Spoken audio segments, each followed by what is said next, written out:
रामकृष्ण हरी सर्वांना.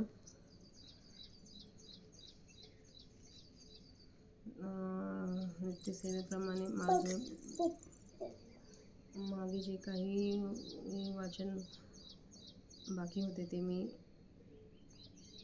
कंप्लीट करायचा प्रयत्न करत आहे. त्यामुळे एका पाठोपाठ एक मी व्हिडिओ अपलोड करत आहे.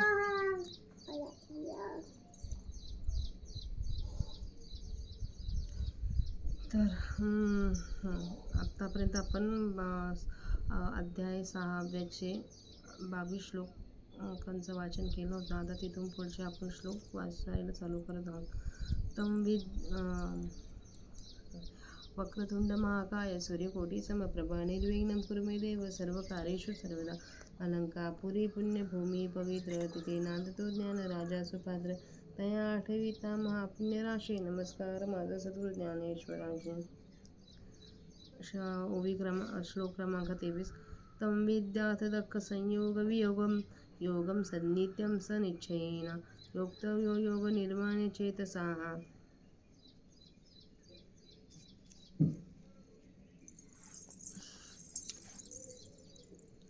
ज्या सुखाची आगोळी मना आरतीची सेची सोडी संसार येचे तोडी गुंतले जे योगाची बरव संतोषाची राणीव ज्ञानाची जाणीव जाया लागे ते अभ्यासिलेनी योगी सावेव देखावे लागे देखिले तरी अंगी होईल जेगा. संकल्प प्रभवान कामांस्तक्त्वा सर्वान शेषतः मनसैवेंद्रियांग्रामं विनयं समन्तातः. परितोची योगबापा एक परी आहे सोपा जरी पुत्र शोको संकल्पा दाखवी जे.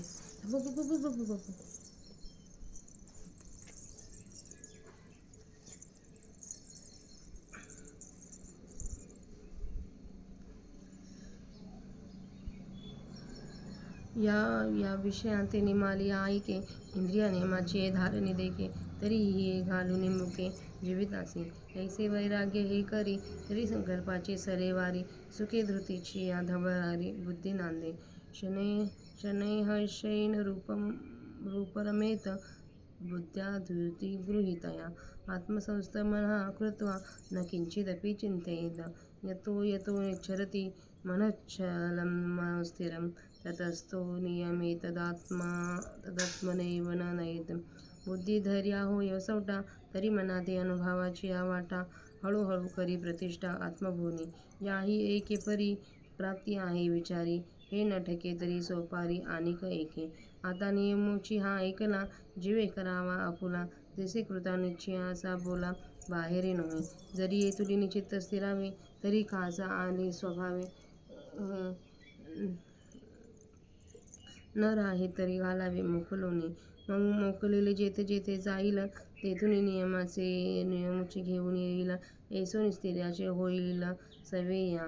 प्रशांत मनसंवेनं योगिनं सुखमुत्तमं उपेति शांतरजसं ब्रह्मभूतम कल्मषं. पाठी घेतुलिनी एके वेळे तया शरीराचे निमिळे आत्मस्वरूपाजवळ येईल सहजे. त्या ते देखून अंगा घडेल तेथ अद्वैती द्वैत बुडेल आणि ऐक्य तेज उघडेल त्रैलोक्य हे. आकाशे दिसे दुसरे ते अभ्रचे विरे ते गगनचे का भरे विश्व जैसे. तैसे चित्त चला जाये आणि चैतन्याचे आघवे होय ऐसी प्राप्ती सुखोपाय आहे येणे. युज्यनैवं सदात्मानं योगी विगतकल्मषाः सुखेन ब्रह्मसंस्पर्श मत्यनंतं सुखमश्नुते. या सोपिया योगस्थिती उकलनो देखिले गा भोवती संकल्पनाची या संपत्ती रुसोनिया.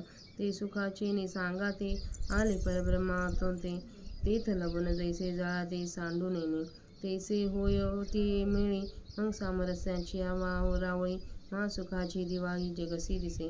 ऐसे आपुले पायावरी चालू जे आपुली पाठीवरी हे पार्था नागावे तरी आन ऐके.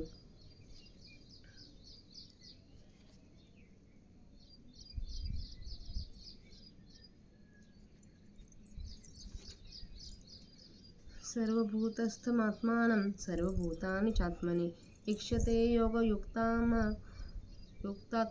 सर्वत्र समदर्शनाः.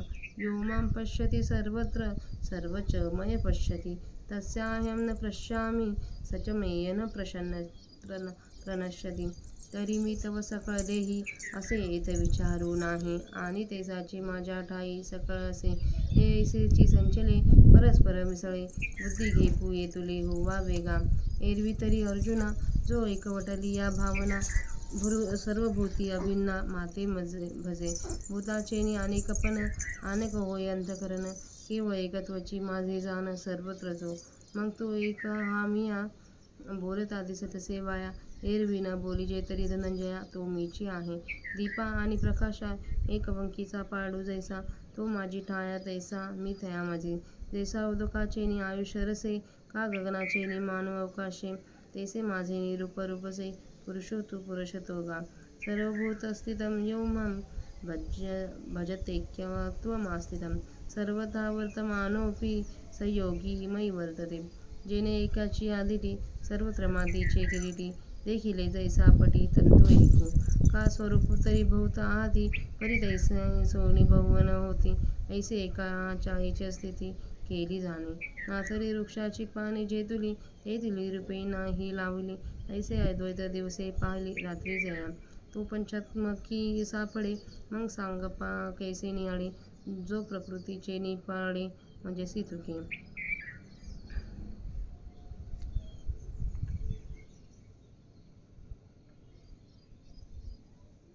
माझे व्यापकपण आघवे गवसले दयाचे अनुभवे तरी न म्हणता स्वभावे व्यापक झाला. आता शरीरी तरी आहे परी शरीराचा तो नोहे ऐसे बोलवरी होय ते करू काय. आपल्या 30 ओव्या वाचून झाल्या आहे. त्याचा मराठीत अर्थ वाचते.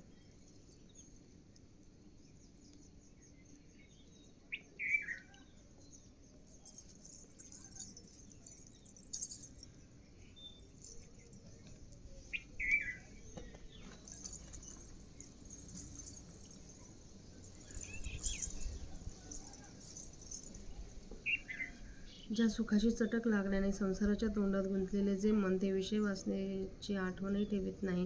जे सुखयोगाचे सौभाग्य आहे संतोषाचे राज्य आहे आणि ज्याकरिता ज्ञान समजून घ्यावयाचे असते ते सुखयोगाचा अभ्यास करून मूर्तिमंत पाहिले पाहिजे आणि पाहिल्यावर मग तो पाहणारा आपणच स्वतः सुखरूप होऊन जातो. संकल्पापासून उत्पन्न होणाऱ्या सर्व कामना निःशेष टाकून सर्व इंद्रियांचे सर्व बाजूनी मनाने नियमन करून. पण बाबा अर्जुना एका प्रकारेने तो योग सोपा आहे. तो कसा म्हणशील तर संकल्पाला पुत्र शोक दाखवावा. संकल्पाचा पुत्र जो काम विषय वासना तो नाहीसा करावा. हा संकल्प जर विषय वासना मेल्या असे ऐकेल व इंद्रिय नेमलेल्या स्थितीत आहेत असे पाहिल तर तो ऊर फुटून प्राणास मुकेल. असे वैराग्याने केले तर संकल्पाची एरझार संपते व बुद्धी धैर्याच्या महालात सुखाने वास करते. धैर्ययुक्त अशा बुद्धीने हळूहळू बाह्य प्रपंचापासून मनाचा उपरम करावा व मनाला आत्म्याच्या ठिकाणी स्थित करून दुसऱ्या कशाचेही चिंतन करू नये.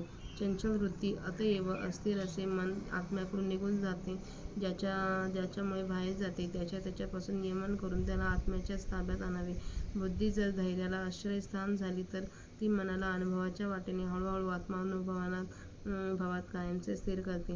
ह्याही एका तऱ्हेने ब्रह्मप्राप्ती आहे याचा विचार कर. आणि हे जर तुला साध्य होत नसेल तर आणखी एक सोपी युक्ती आहे ती ऐक. आता तू जो निश्चय करशील त्याच्या आज्ञेच्या बाहेर जो नियम कधी जाणार नाही अशा प्रकारचा हा एकच नियम जीवाभावापासून तू आपलासा कर. जर एवढ्याने चित्त स्थिर झाले तर सहजच काम झाले आणि जर एवढ्याने स्थिर झाले नाही तर त्याला मोकळे सोडून द्यावे. मन मोकळे सोडले असता ते जेथे जेथे जाईल तिथेच नियम त्यास परत येऊन येईल. अशा रीतीने यालाही स्थैर्याची सवय होईल. याप्रमाणे अभ्यास केल्याने त्याच्या मनाला उत्तम शांती मिळाली आहे. ज्याचा रजोगुण नाश पावला आहे, जो पुण्यादिकां विरहित आहे व जो ब्रह्मस्वरूप झाला आहे अशा योगीला श्रेष्ठ असे सुख प्राप्त होते. नंतर काही एक वेळाने त्या स्थैर्याच्या योगाने मन सहज आत्मस्वरूपात जवळ येईल आणि मनाने त्या आत्मस्वरूपास पाहिल्याबरोबर ते मन स्वतः आत्मस्वरूप होऊन जाईल. तेव्हा त्या अद्वैत स्वरूपात द्वैत नाहीसे होईल आणि नंतर हे सर्व त्रैलोक्य ऐक्याच्या तेजाने प्रकाशित होईल. आकाशामध्ये निरनिराळे दिसणारे जे मेघ ते नाहीसे झाल्यावर ज्याप्रमाणे संपूर्ण विश्व आकाशानेच भरलेले असते, त्याप्रमाणे आत्मस्वरूपी चित्त लयाला गेले की संपूर्ण विश्व चैतन्यमयच होते. या सुलभ उभयाने अशी एवढी मोठी प्राप्त होते. या प्रकारे सर्वदा मन आत्म्याच्या ठिकाणी स्थिर करणारा योगी पापाने विरहित होतो व अनायासाने ब्रह्मसाक्षात्कार रूपी आत्यंतिक सुख भोगतो. संकल्पाच्या संपत्तीचा विषय वासनांचा त्याग करून पुष्कळांनी या सोप्या मार्गाचा अनुभव केला आहे. ते पुरुष अनायासे परब्रह्माच्या आत आले. ते कसे तर मीठ पाण्यात मिळाले असता पाण्यात सोडून जसे ते वेगळे राहत नाही, त्याप्रमाणे त्या योग्याची जेव्हा परब्रह्माशी मिळणी होते तेव्हा एक स्वरूपाची स्थिती होते. मग समरसतेच्या मंदिरात संपूर्ण जगासह त्याला महासुखाची दिवाळी असते. आपण पायांनी आपल्या पाठीवर चालण्यासारखे हे आहे अर्जुना. म्हणून जर तुला ते करता येणार नाही तर दुसरे सांगतो ऐक. ज्याचे मन योगमुक्त झाले आहे तो प्राणिमात्रांच्या ठिकाणी आत्म्यास पाहतो व आत्म्याच्या ठिकाणी प्राणिमात्र आहेत असे पाहतो. तो सर्व ठिकाणी समदृष्टी होतो. जो मला सर्वत्र पाहतो आणि माझ्या ठिकाणी सर्व पाहतो त्याला मी कधीही दृष्टी आड होत नाही.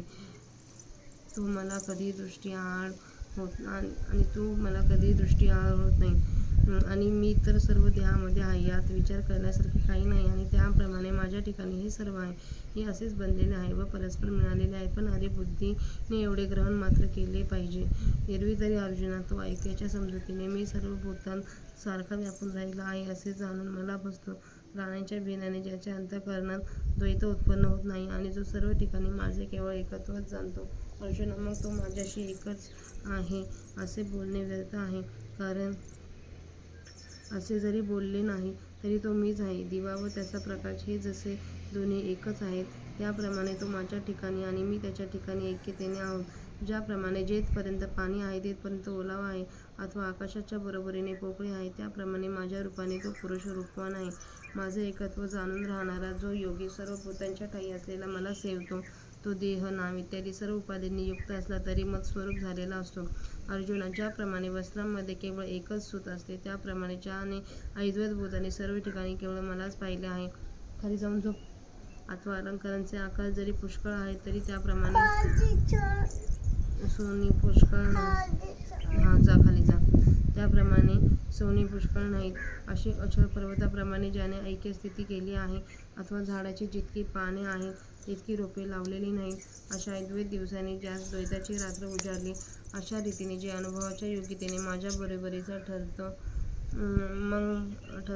तो पंचमहाभूतात्मक शरीरात जरी असला तरी मग सांग बरे तो देह तादात्म्य घेऊन देहात कसा अडकून राहील. माझे सर्व व्यापक पण त्याच्या अनुभवाने कंटाळले आहे, म्हणून त्याला व्यापक असे जरी म्हटले तरी तो सहज व्यापक आहे. आता तो देहधारी जरी असला तरी तो देहाचे तादात्म्य घेत नाही. अशीच त्याची स्थिती शब्दांनी सांगण्याजोगे करता येईल काय?